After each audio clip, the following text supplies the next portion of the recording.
नमस्कार विद्यार्थी मित्रों, आपने देखा कि हमारे अभ्यासक्रम में अध्ययन में हमने कई सारे इकाई, कई सारे काव्य भी पढ़े, जो वैज्ञानिकों के बारे में बात की, शूरता और वीरता के बारे में बात की, फिर एकता और समानता के बारे में भी हमने बात की। लेकिन जिससे हमारी तर्क शक्ति और विचार शक्ति का विकास होता है, ऐसी तो हमने कोई बात ही नहीं की। तो आप बता सकते हैं कि जिस चीज़ से हमारी विचार शक्ति, तर्क शक्ति, याद शक्ति का विकास होता है, वह क्या चीज़ है और किसके द्वारा हम यह कार्य कर सकते हैं? हाँ, आपने सही बताया, पहेलियाँ। पहेलियाँ सभी बच्चों को बहुत पसंद होती है और जिससे हमारी विचार शक्ति का भी विकास होता है। आप जानते हैं कि पहेलियाँ जो होती है वह समस्या और प्रश्न के रूप में भी होती है, जिसे समझाना और बुझाना बहुत ही अच्छा लगता है। पहेलियाँ हमारी विचार शक्ति को बढ़ावा देने की और ज्ञान में वृद्धि करने का कार्य करती है। तो आज मैं आपके सामने ऐसी कई सारी पहेलियाँ रखने जा रही हूँ, जिसका उत्तर आपको देना है। हम हमारे अभ्यासक्रम की पहेली पढ़े, इससे पहले मैं आपको एक पहेली पूछना चाहती हूँ, जिसका उत्तर आपको सोच के रखना है और बाद में मुझे देना है। ऐसा कौन सा खजाना है जिससे जितना ज़्यादा लुटाया जाए उतना ही ज़्यादा बढ़ता जाता है? यह पहेली का जवाब आपको सोच के रखना है, बाद में मुझे उत्तर देना है। अब हम हमारी अभ्यासक्रम की जो पहेली है, इसके बारे में पढ़ेंगे। फल देकर सफल हुए, हरियाली फैलाते हैं, फूल फली जड़ छाल बीज दे, सबको सुखी बनाते। तो विद्यार्थी मित्र, सोचिए कि यह कौन सी चीज़ है कि जो हमें फल देकर सफल हुए, वह फल देने का हमें कार्य करता है और साथ ही साथ हरियाली भी फैलाता है, जिसके कारण बारिश भी आती है। फूल, फल, छड़, छाल, बीज आदि सब चीज़ें हमें उनसे मिलती है और जिसके ही कारण हम लोग सुखी भी हो जाते हैं। हाँ, आपने सही उत्तर दिया, वृक्ष, पेड़। यह अगर न हो तो हमारा जीवन चल नहीं सकता जिसके बिना। पत्थर का वन ऊंचा है मन, उगते पेड़ घने सारे, नदियों झरनों के है उद्गम, भूतल के है रखवाले। तो बताओ बच्चों, यह क्या है? पत्थर का वन ऊंचा है मन, जिसका वह चारों तरफ से पत्थरों से घेरा हुआ है, लेकिन फिर भी उसका मन बहुत ही ऊंचा है। उस पर बहुत सारे घने पेड़ भी उगते हैं और जो नदियों और झरनों के उद्गम स्थान है, साथ ही साथ वह भूतल के रखवाले भी है। तो वह कौन सी चीज़ है? हाँ, पर्वत। आप देखते हैं ना, पहाड़ी इलाके जो होते हैं वहाँ पर कई सारे पर्वत होते हैं, पहाड़ होते हैं, उस पर हम देखते हैं।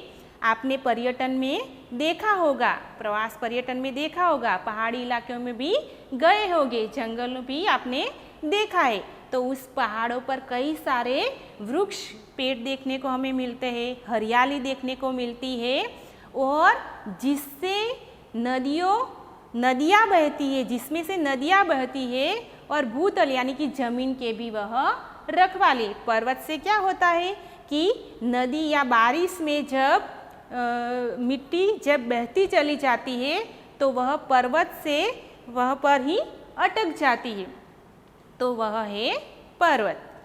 आगे हम देखें कि स्वयं न पीती प्यासी रहती, देती जग भर को पानी, खेत सींचती नाव चलाती, बहती हूँ मनमानी। जिसे हम अपनी तरीके से नहीं बहा सकते, तो वह क्या होता है? स्वयं न पीती, प्यासी रहती।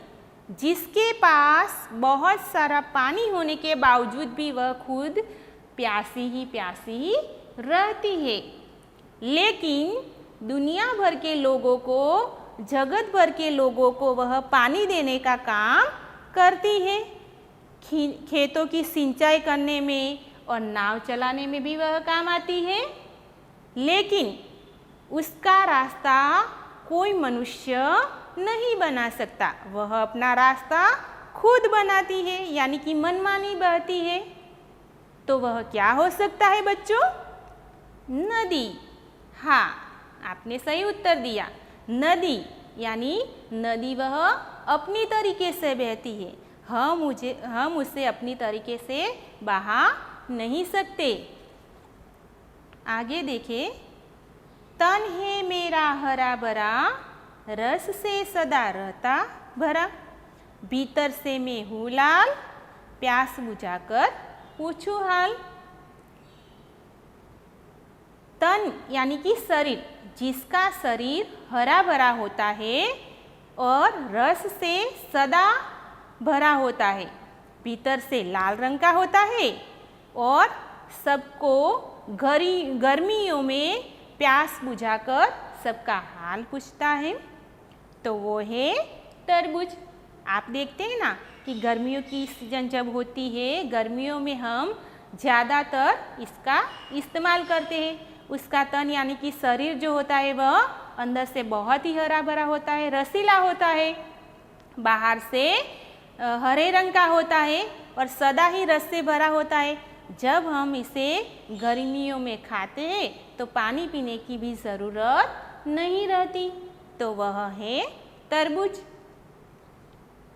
हम दोनों हैं पक्के मित्र, करते रहते काम विचित्र, 5 सेवक है जिसके, लेकिन करते कभी न बात।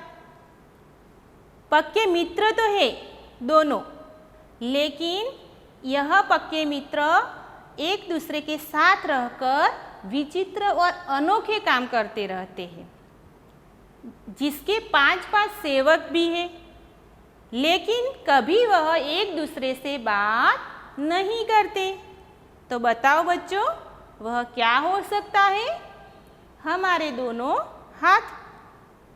आपने देखा ना कि वह दोनों पक्के मित्र, अगर हमारा दाया हाथ न हो तो भी नहीं चलता, बाया हाथ न हो तो भी नहीं चलता। हम एक हाथ से कोई कार्य नहीं कर सकते, इसीलिए वह दोनों पक्के मित्र हुए और उनके 5 सेवक यानी कि हमारी जो 5 उंगलियां हैं वह 5 सेवक हुई। इन हाथों से तो हम कई सारे अच्छे और बुरे काम भी करते हैं, लेकिन वह कभी भी बात नहीं करते। तो यह है हमारे दोनों हाथ। कभी हूँ पतला कभी हूँ मोटा, कभी गेंद जैसा हूँ, मेरी कोई बहन नहीं फिर भी बच्चों का मामा हूँ। बताओ बच्चों, हम मामा किसे कहते हैं? हाँ, चंदा मामा को।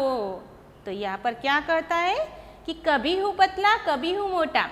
आप देखते हैं ना कि जब हमारी तिथि होती है, अमास, पूनम, एकम, बीज, त्रिज, तो यहाँ पर देखिए कि चंदा मामा का जो आकार होता है वह अलग अलग तरीके से हमें देखने को मिलता है। कभी छोटा देखने को मिलता है, कभी मोटा देखने को मिलता है, कभी थाली जैसा दिखने को मिलता है, कभी दिखने को भी नहीं मिलता। तो अलग अलग गेंद जैसे यानी कि गोल भी दिखने को मिलता है। लेकिन यहाँ पर क्या कहते हैं कि उनकी कोई बहन नहीं, लेकिन फिर भी हम सब उन्हें मामा ही कहते हैं। तो वो है चंदा मामा। बड़े सवेरे उठती हूँ मैं, सैर गगन की करती हूँ मैं, आलस सुस्ती तनिक न करती, हरदम ही कुछ करती रहती हूँ मैं। यहाँ पर किसकी बात बताई गई है बच्चों? हाँ, चिड़िया, पक्षियों की। क्या करते? जब हम सवेरे, हम मनुष्य नहीं उठते, लेकिन यह पक्षी जो होते हैं, चिड़िया जो होती है, वह बड़े सवेरे उठ जाती है और गगन की सैर करने के लिए निकल पड़ती है। आलस उसमें बिल्कुल भी नहीं होती। हम तो थोड़ा काम अगर हो तो थोड़ी देर के लिए करते, लेकिन चिड़िया जो होती है वह बड़े सवेरे उठकर गगन की सैर करने के लिए निकल पड़ती है, लेकिन वह आलस सुस्ती कभी नहीं करती और हर दम ही कुछ नए नए काम करती रहती है। तो विद्यार्थी मित्र, हमने देखे कई सारी पहेलियाँ देखी। पहेलियों का अर्थ ही है कुछ सोचना और जवाब देना। तो ऐसी कई सारी पहेलियाँ आपने देखी और आपने जवाब भी मुझे दिया। लेकिन सबसे पहले मैंने आपसे एक पहेली पूछी थी। तो आप बता सकते हैं कि ऐसा कौन सा खजाना है जिसे जितना ज़्यादा लुटाया जाए उतना ही ज़्यादा बढ़ता जाता है? ज्ञान का खजाना। ज्ञान का खजाना हम जिसे जितना भी देने का प्रयत्न करें, लेकिन वह हमारे अंदर आता ही चला जाता है, वह कभी खुटता ही नहीं है। तो विद्यार्थी मित्र, आज मैं आपको यहाँ पर 2 पहेलियाँ गृह कार्य में दे रही हूँ। मैंने देखिए यहाँ पर 2 पहेलियाँ लिखी है जिसको आपको पढ़ना है और उसका उत्तर आपकी नोटबुक में लिखना है। एक पहेली है कि फूल भी हूँ, फल भी हूँ और मिठाई भी। तो बताओ क्या हूँ मैं भाई? इसका उत्तर आपको लिखना है। दूसरी है कि दिन में सोए रात में रोए, जितना रोए उतना खोए। तो यह दोनों पहेलियों को आपको देखना है, सोचना है और अपनी तरीके से आपकी नोटबुक में इसे लिखकर उसका जवाब लिखना है। धन्यवाद।